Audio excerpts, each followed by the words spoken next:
Hey y'all, Ramdino here, coming at you from Montana. What the heck am I doing in Montana? To find out, stick around.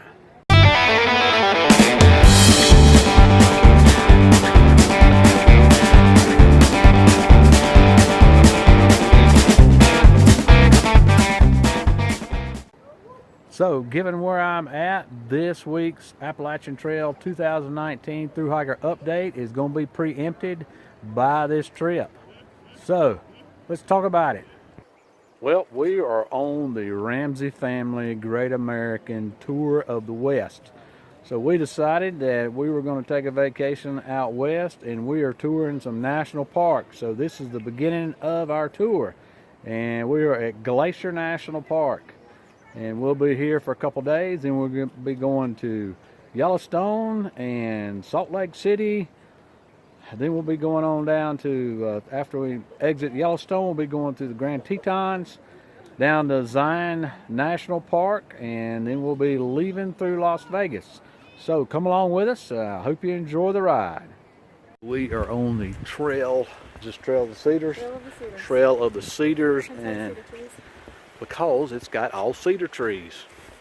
And, holy mackerel. Look at this right here. That's a cottonwood tree. Is that what it says? Yep. That's a cottonwood. North Carolina would be the most crooked tree around, but it is a cottonwood.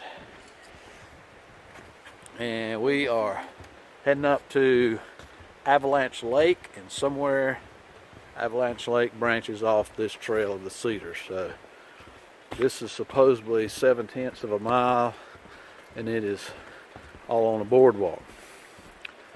So trees are huge, and got this weeping wall here.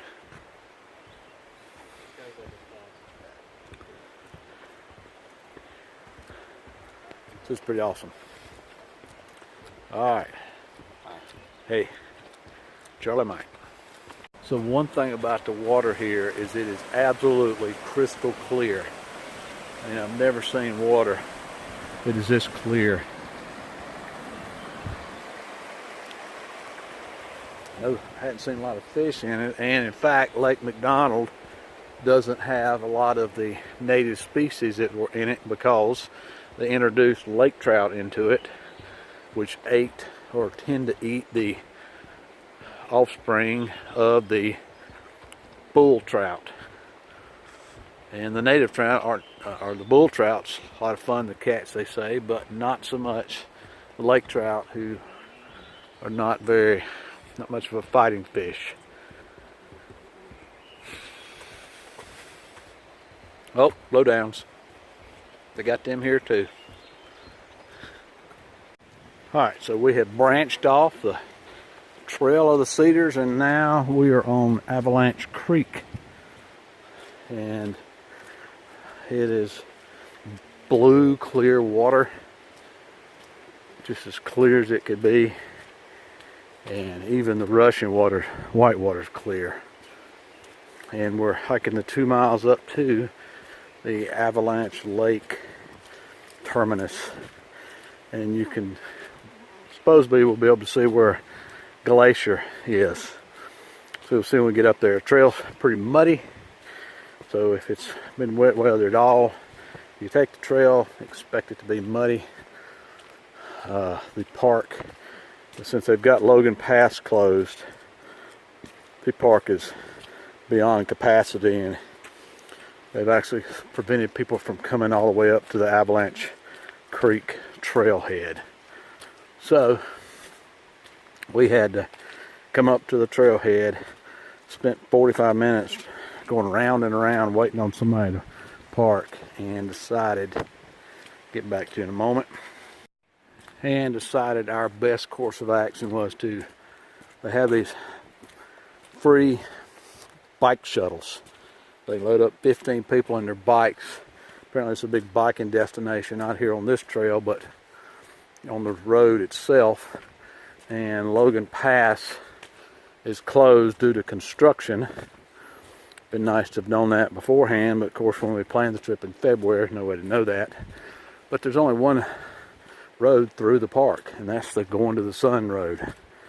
So they have got the road closed from Avalanche Creek east, so that bottlenecks everybody that's coming into the creek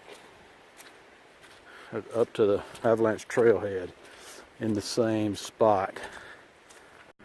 Sorry for the constant interruptions, but there's a lot of folks coming up here on the trail today. Anyway, so bottlenecks, and we rode around for 45 minutes around the loop trying to wait on somebody to back out, and you'd be better off trying to win the lottery.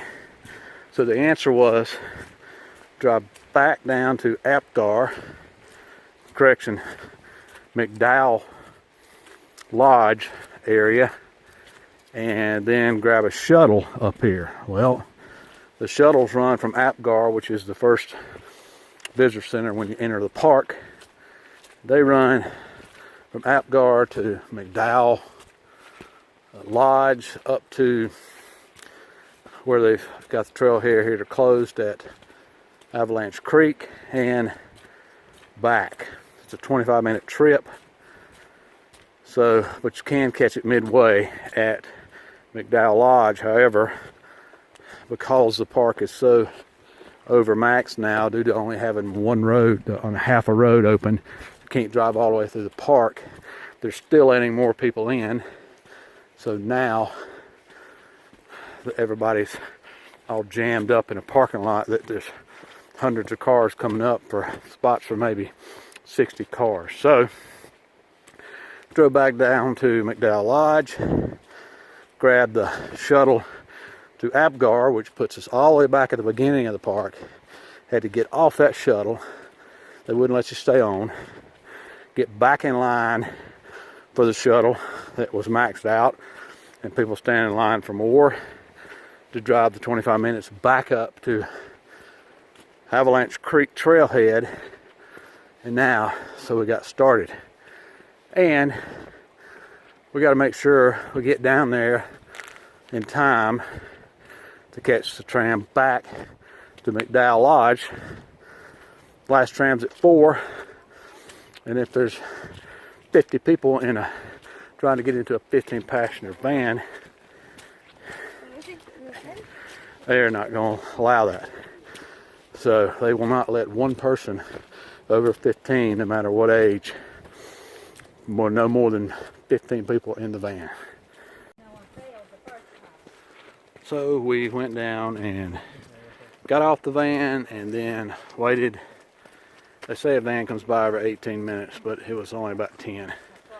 And got the next van, and then the 25-minute trip up to the, hey there. How much further is it, you know?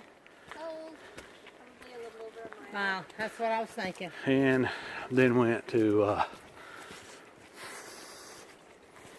all the way back up to Avalanche. Got off, and here we are. So got on the Trail of Cedars, took the left at the fork on the boardwalk till you intersect the trail here. And that's where we're at. Next time we chat, it'll be at the top. Glacier is just an awe-inspiring park, and here's a picture there of the kids in front of the way the snow melts coming off the glacier and just forming waterfalls everywhere, feeding into lakes. This lake here has about 6 different waterfalls that feed into it, and the water is just all crystal clear. There were people fishing up there. Didn't see any type of fish or anything, but it was just so gorgeous. You could not necessarily see the glacier. It was back up behind these hills, but where the glacier is feeding into that. There's only one glacier that I'm aware of that feeds into it directly, but it was just a gorgeous, gorgeous lake, very well worth the hike, and we had a good time going up there. Explorer George Burt Grinnell. It got its name when George and his friends were camping in the region. Because they didn't have Wi-Fi or even radios at the time, they used to sit around the campfire and sing songs for entertainment in the evening. Can you imagine? These folks were singing a popular song from the day called Over the Garden Wall. Someone looked up and said, that's one garden wall we cannot get over. and the name stuck. Trying not to hit the car.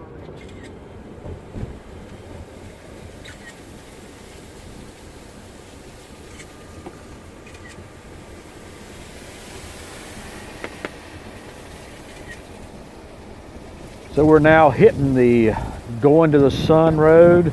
The guy that you hear talking in the background before, we nicknamed him Buddy. It's actually an app. Gypsy Wonder, I believe, is the name of the app, but it's just like having your own tour guide. So the going to the sun road still has lots of snow that they have plowed through, and it's a very narrow road in a lot of spots. Going up there, but it's just, you know, you're going up the altitude, and it gets up to Logan's Pass at 6,986 feet. So you get to see all the park from elevation, lots of waterfalls going up there, some of them right there next to the road as you go up, and it's just a gorgeous, gorgeous terrain that we get to see. So we got to Logan's Pass and we took our trek. All right, so we are at Logan's Pass on the Hidden Lake Trail. They've still got snow up here, so we're gonna navigate the snow field. Really should have brought my trekking poles for this one. Anyway, it's pretty much socked in. Some folks say we saw a moose, but you can still see terrain features and snow fields and stuff. Now, just understand, folks, this is the end of June. So, oh wow, look at that sun coming through over there, hitting that. Awesome. That's awesome. Give a little panorama here. The trees here are all stunted. Just gonna tell you, this is an awesome place to come. The road was closed yesterday, like we had said. We were getting ready to leave and head on south, and nah, they opened it up. Lord's good to us. So, as we walk through the snowfield, we're going up to, this is a Hidden Lake Trail. We're going to hopefully see the Hidden Lake. If not, that's cool too. All right, catch up with you in a bit.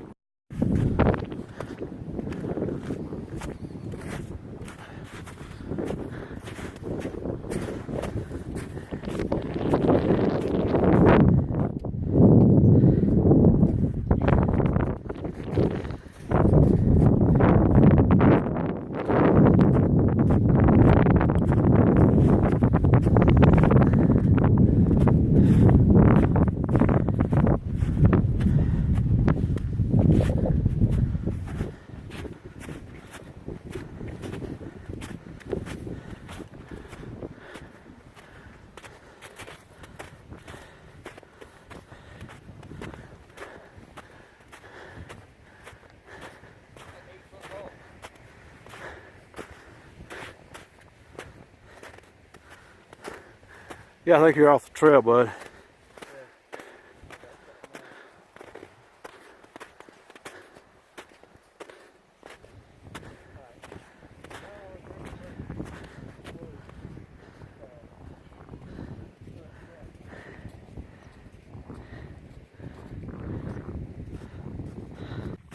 Okay, so there are some places in the park that there's more of a snowfield than others.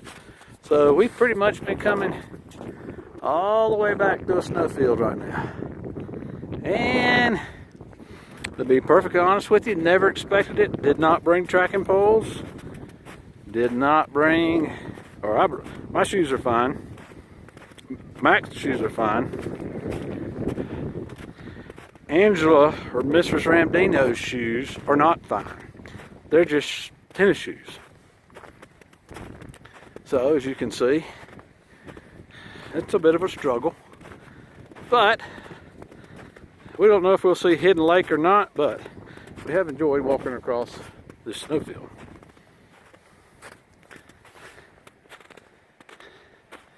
All right, so around that corner, I'm gonna call Amen Corner. I'll show it to you when I come back around. You know, usually the Park Service wants to coddle you. and protect you and make you sign a waiver. This is dangerous, particularly around that corner, around Amen Corner. But now on flat terrain, of course, I got snow all in my shoes, and what a heck of a time not to have micro spikes, right? Anyway, it has flattened out a little bit. The rest of the family did not want to make the trip, since the rumor on the trail was that there's no overlook at Hidden Lake, or rather there's no, you can't see anything. There is an overlook, but you can't see anything because of the clouds. I believe it, but I'm just hard-headed enough to want to get to that end. So that's where I'm going. Absolutely crystal clear water up here, the Alpine, I guess, and there's Chance Man. He just came down from that ridge, taking the road less traveled. That's my boy.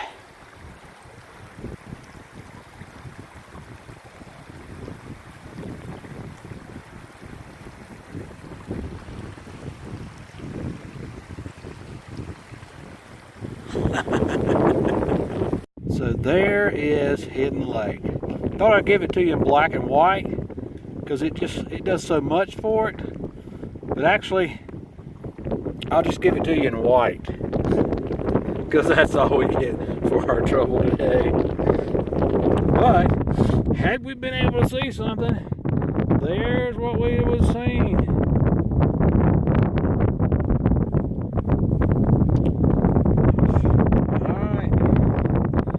I guess we'll head back. All right, this is Amen Corner. See what happens. You don't make it around this sketchy corner.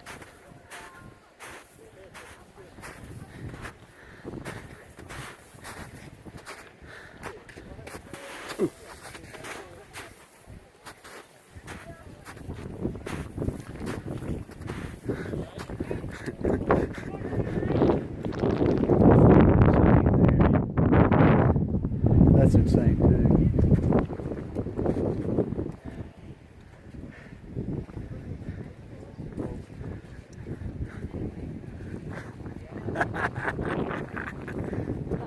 Amen Corner. Here we go.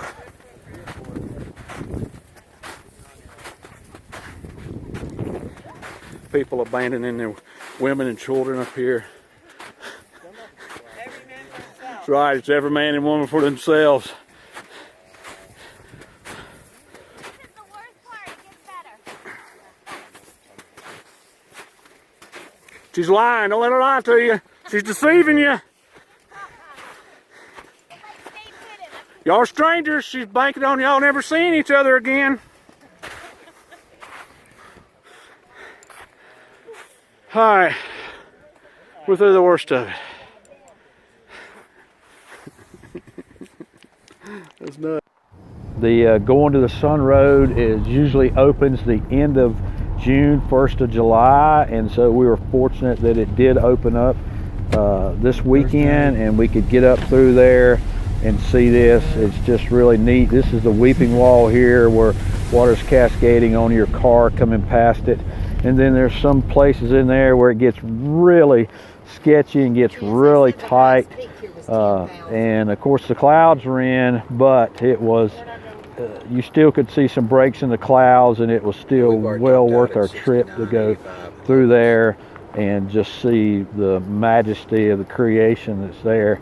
A lot of places through there where we saw some snow, and there was some pretty deep snow places that they had plowed through some areas, and then of course where it got tight in there, I mean, you had to slow down, and I saw some rear view mirrors that had been knocked off on the ground.